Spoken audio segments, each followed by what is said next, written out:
For today's video ay magluluto tayo ng sinigang na hipon. Ito guys yung ating mga ingredients na ating kakailanganin. Ito yung ating hipon, labanos, patola, siling haba or siling green, kamatis, sibuyas, luya, talbos ng kamote, nor sinigang mix, patis, asin, at pamintang buo. Ayan guys, start na tayo sa ating pagluluto. Meron na tayo ditong kaldero guys at may laman na siyang tubig. Ilalagay na natin yung ating mga ricado, kamatis, luya, sibuyas.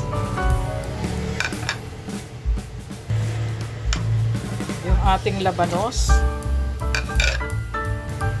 Yung ating sili. Taktakan natin siya ng asin. Yung ating pamintang buo. At sabay takpan. Antayin lang natin siya guys na kumulo. Update guys sa ating niluluto.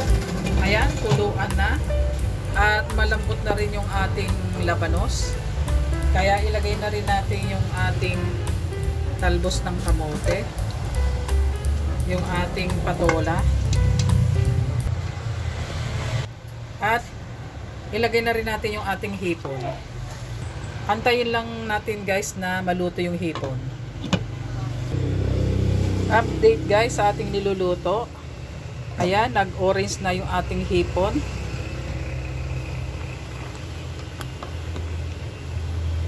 At nalando na rin yung talbos ng kamote.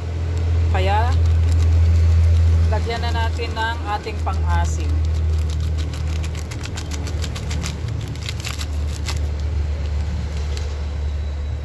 At sabay takpan. Update guys sa ating niluluto. Ayan, kuluan na ulit guys at tikman natin kung okay na yung kanyang timpla. Magdagdag tayo ng konting patis. Ayan guys, okay na yung kanyang timpla. At luto na rin yung ating sinigang na hipon.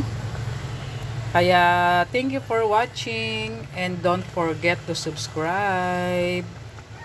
Bye!